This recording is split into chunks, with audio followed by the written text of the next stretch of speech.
سلام دوستای گلم، به کانال آوای زندگی خوش آمدید.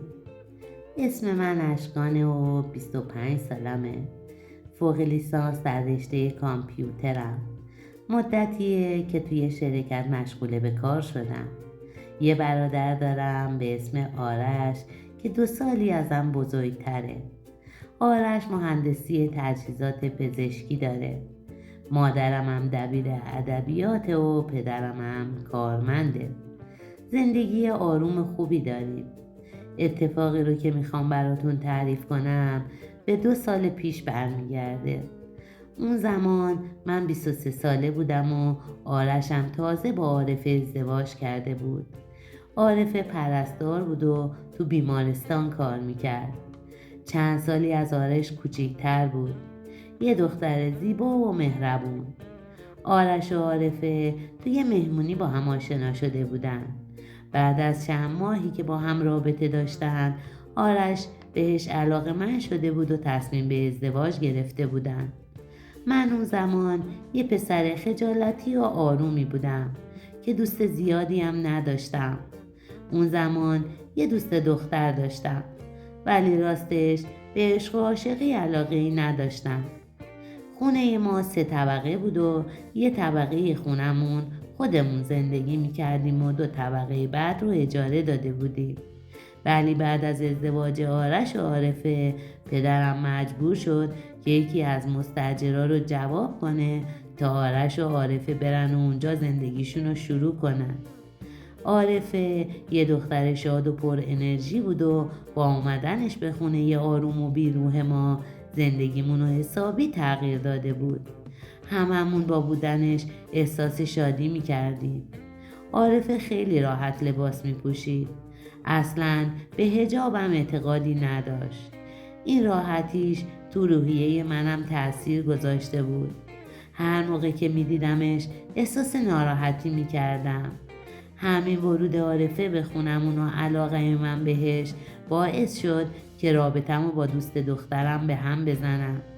تا اینکه یه روز پاییزی که خیلی هم هوا سرد بود، ماشینم خراب شد و زیر بارون حسابی خیس شده بودم. سرمایه شدیدی بود. فردای اون روز تب و لرز شدیدی کردم. پدرم که حال و روزمو دید منو برد دکتر. دکتر برام سرم و آمپول تجویز کرد. من سرم و آمپولم رو زدم و با بابام به خونه برگشتم. ولی تا 3 روز باید آمپولا رو می زدم. روز دوم مادرم به عارفه گفت عارفه جون عزیزم، لطفاً آمپول اشکان رو بهش بزن. عارفم قبول کرد و گفت چشم مادر جون، حتما بهش میزنم. دیگه غروب شده بود. من از تب و لرز شدید تو اتاقم خواب بودم که با صدای در از خواب پریدم. عارفه در رو باز کرد و با خنده گفت پاشو پسر، اومدم که آمپولتو بزنم و حسابی به حسابت برسم. منم با بیحالی لبخندی زدم و گفتم عیبی نداره. فعلا که همه دنیا حساب منو رسیدن، حالا امروزم تو به حساب ما برس. به تو میرسه. خندید و گفت پس به چرخ و شلوارتو بکش پایین. منم به شوخی بهش گفتم تا کجا بکشم پایین؟ عارفه خندید و گفت فرق نداره، تا هر جا که دلت میخواد بکش پایین. اصلا میخوای کاملا درش بیار. من که میدونستم عارفه داره شوخی میکنه حرفشو جدی نگرفتم. بعدم پشتمو کردم و شلوارمو کشیدم پایین. عارفه اومد جلو و گفت میخوای آمپولتو بزنم تو کمرت؟ یکم مکث کردم. گفتم یعنی چی؟ گفت یعنی اینکه گفتم شلوارتو یکم بکش پایین، ولی تو طوری کشیدی که من باید بزنم تو کمره. باز شلوارمو یکم کشیدم پایین تر. عارفه اومد آمپولمو زد. چسب روشم زد. اون روز گذشته از روز بعد اخلاق و رفتار عارفه با هم خیلی صمیمی‌تر و نزدیک‌تر شده بود. از اون روز هر موقع کسی نبود عارفه به هر صورتی بود می اومد پیشم. بغلم میکرد و میبوسید منو. من که دلم به حال برادرم میسوخت که زنش داره بهش خیانت میکنه، بارها و بارها بهش میگفتم کارت اشتباهه و نباید این کارو بکنی. ولی میخندید و میگفت مگه ما داریم چی کار میکنیم؟ من کلا از این کارش ناراضی بودم، چون هر موقع برادرم رو میدیدم عذاب وجدان میگرفتم. من با عارفه کاری نکرده بودم، ولی همین نزدیکی و صمیمیت برام غیر عادی بود و خیلی سخت بود. عارفه واقعا غیر قابل کنترل شده بود. یکی از دوستان به اسم متین چند سالی بود که پدر و مادرش رو از دست داده بود و تنها زندگی میکرد. یه خواهرم داشت که ازدواج کرده بود. متین تنها بود. یه روز تصمیم گرفتم که یه مدتی برم پیش متین و با متین زندگی کنم که از عارفه دور باشم تا شاید این حس صمیمیت رو فراموش کنه. اون روز به متین زنگ زدم. جریان رفتنم و به خونش براش تعریف کردم. متینم خوشحال شد و قبول کرد. بعدم به خاطر اینکه پدر و مادر و برادرم مشکوک نشن بهشون گفتم چون متین خیلی تنهاست ازم خواسته که یه مدتی برم و باهاش زندگی کنم. پدر و مادرم متین رو خوب میشناختن، قبولش داشتن، به خاطر همین قبول کردن. منم همون روز وسایلم رو جمع کردم و رفتم به سمت خونه متین. خونه متین به محل کارم هم نزدیکتر بود و من راحت تر شده بودم. ولی عارفه دست بردارم نبود. هر روز پیام میداد و ازم میخواست که برم پیشش، ولی من جواب پیاماشم نمیدادم. هفته یکی دو بار میرفتم خونمون و به پدر و مادرم سر میزدم. یکی از اون شبا که برای دیدن پدر و مادرم رفتم، آرش اونا رو مهمون کرده بود. وقتی که من رفتم آرش ازم خواست که منم برم خونشون. من که دیدم همه دوره هم هستیم و مشکلی پیش نمیاد رفتم و یه دسته گل و یه جعبه شیرینی خریدم. بعدم رفتم خونه برادرم. وقتی که رسیدم پدر و مادر عارفه هم اونجا بودن. اون شب عارفه خیلی به خودش رسیده بود و یه لباس خیلی باز و جذاب پوشیده بود. من با دیدن اون اوضاع سرمو انداخته بودم زمین که نگاه به تن و بدن عارفه نکنم، ولی انگاری عارفه تصمیم خودش رو گرفته بود، چون وقتی که رفت تو آشپزخونه منو صدا زد و گفت اشکان بیا یکم کمکم کن تا بساط شام آماده کنیم.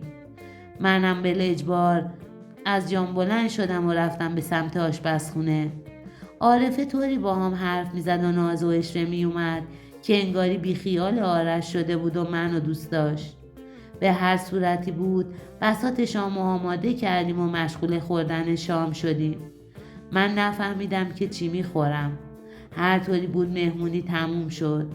آخر شب با عارفه و خانوادش خداحافظی کردم و از خونه بیرون اومدم. وقتی که من و پدر و مادرم اومدیم پارکینگ، رو به پدر و مادرم کردم و گفتم من فردا میرم دنبال معافیت سربازیم، چون چند سال قبل یه تصادف کرده بودم و 3 عمل روی پام کرده بودن. میگفتن به خاطر این عملها میتونی معافیت بگیری.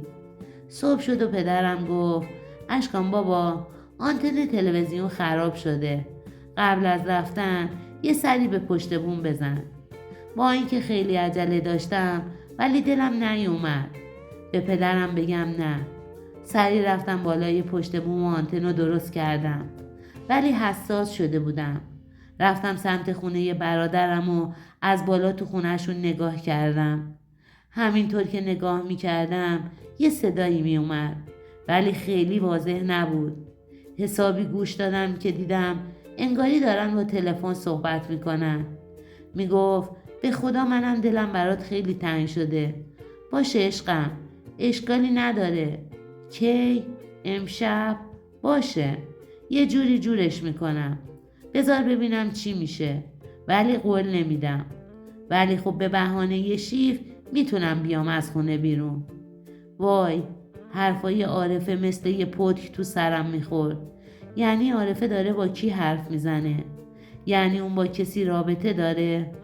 حسابی کلافه شده بودم. رفتم پایین و همینطور عصبی رفتم دنبال کارم که تموم شد برگشتم خونه. دیگه ساعت 5 بعد از ظهر شده بود. داداشم اومد پایین. مامانم ازش پرسید پس عارفه کجاست؟ چرا نیومد؟ گفت دوست عارفه کاری براش پیش اومده و از عارفه خواسته که امشب به جاش شیفت بمونه. اون موقع من فهمیدم که برادر بیچاره من حسابی سر کاره، ولی نتونستم حرفی بزنم. سریع آماده شدم و رفتم سر راه عارفه. عارفه با عجله از خونه بیرون اومد و سوار تاکسی شد. منم پشت سرش راه افتادم. چند دقیقه‌ای که رفتن از تاکسی پیاده شد و رفت سمت یه ماشین. اون ماشین کنار خیابون پارک شده بود و منتظر عارفه بود. عارفه رفت و سوار اون ماشین شد و راننده رو بوسید. خواستم برم جلو و ماشین رو نگه دارم، ولی ترجیح دادم که دنبالشون برم تا ببینم کجا میرن. اونا انقدر رفتن تا از شهر خارج شدن. چند دقیقه‌ای که از شهر بیرون رفتن وارد یه فرعی شدن. بعدم دم در یه باغ پیاده شدن. همینطور آروم چند دقیقه‌ای کنار دیوار باغ نشستم، ولی سر و صدای زیادی از داخل اون باغ بیرون می اومد. دیگه نتونستم خودم رو کنترل کنم. ماشین رو به دیوار باغ نزدیک کردم. رفتم روی سقف ماشین و پریدم توی باغ. چند نفری توی باغ بودن که 5 تا مرد و 5 تا زن بودن. همینطور از دور با چشام دنبال عارفه گشتم تا پیداش کردم. عارفه با یه لباس خیلی باز و زننده تو بغل پسر جوان نشسته بود. سری گوشیمو در آوردم و چند تا عکس و فیلم ازش گرفتم. بعدم از باغ اومدم بیرون. من یه گوشی داشتم که فقط خریده بودم برای وقتی که میخواستم به دوست دخترام شماره بدم. به خاطر همین خانوادم شماره‌شو نداشتن. سری رفتم و عکس و فیلم ها رو که از عارفه گرفته بودم ریختم تو اون گوشیم. بعدم فرستادم برای آرش. آدرس اون باغ رو هم براش فرستادم. هنوز 2-3 دقیقه نگذشته بود که آرش به گوشیم زنگ زد، اما جواب ندادم. ولی میدونستم که آرش بدون معطلی به اونجا میاد. سری سوار ماشین شدم و ماشین رو از اونجا دور کردم که آرش ماشینم رو نبینه. خودمم قایم شدم که اصلا هیچ دخالتی نکنم، چون فکر میکردم اگر آرش منو اونجا ببینه به خاطر شیطنت هایی که منو عارفه کرده بودیم فکر میکنه که منم دخالتی داشتم. ولی دلم طاقت نیاورد. پیش خودم فکر کردم که تو اون باغ 5 تا مردن، نکنه بلایی سرش بیارن. یه دفعه به فکرم افتاد که زنگ به پلیس بزنم. سریع زنگ زدم و آدرس اون خونه باغ رو به مامورا دادم. 1 روبی که گذشت دیدم آرش اومد. سریع زنگ زد. در باغ رو باز کردن. آرش رفت تو، ولی نمیدونین که چه سر و صدایی بلند شد. دلم آشوب شده بود. تا اومدن مامورای پلیس نتونستم طاقت بیارم. داشتم دیوونه می شدم. خودمم پریدم داخل باغ که دیدم بعد از چند دقیقه ماشین پلیس اومد. یه ماشین بود و یه ون نیروی انتظامی که 3 تا مأمور خانم ازش پیاده شدن. من بازم جلو نرفتم. همینطور از دور نگاه می کردم. مأمورا وارد باغ شدن. 2 تا از اون خانوما عارفه رو گرفته بودن و از باغ کشیدن بیرون. بعدم یکی یکی همه مردا و زنا رو بیرون کشیدن و سوار ون کردن و بردن. همه که رفتن منم به طرف خونه راه افتادم. وقتی که رسیدم نگران آرش شده بودم، ولی هیچ حرفی نمیتونستم بزنم. 2-3 ساعتی که همینطور نگران بودم آرش اومد و همه چیزو تعریف کرد. بعدم گفت من دیگه به هیچ وجه نمیتونم حتی 1 بارم تو چشاش نگاه کنم. از روز بعدم رفت و درخواست طلاق داد. چند وقتی درگیر کارهای قانونی طلاق بودم تا بالاخره بعد از چند ماه عارفه رو طلاق داد. الان که چند سالی از اون ماجرا میگذره فکر میکنم که شاید کارم اشتباه بوده و شاید نباید چیزی میگفتم. ولی از طرفی هم میگم من نمیتونستم ببینم که عارفه 1 عمر از سادگی و عشق آرش سوء استفاده کنه. الان آرش بعد از 2 سالی که از طلاقش گذشته با یه دختری آشنا شده و با هم خیال ازدواج دارن. ولی این ماجرا روی من تأثیر بیشتری گذاشت. با اینکه زندگی برادرم درگیر خیانت شده بود، ولی من تحت تاثیر بیشتری قرار گرفتم. از اون سالها دیگه نمیتونم به هیچ دختری اطمینان کنم و وابستش بشم. به خاطر همین تنها موندم و نمیتونم زندگی جدیدی رو شروع کنم. دوستان عزیز، این بود سرگذشت زندگی دوست عزیزمون. اگر به چنین سرگذشت‌هایی از دوستان علاقه‌مند هستین و برای حمایت از ما لطفاً کانال رو لایک و سابسکرایب کنید و زنگوله کنارش رو فعال کنید تا هر وقت چنین سرگذشت‌هایی از دوستان به دستم رسید و در کانال قرار دادم به شما اطلاع داده شود. ممنون از اینکه امروز هم تا پایان این سرگذشت در کنار ما بودین. شما رو به خداوند می سپارم.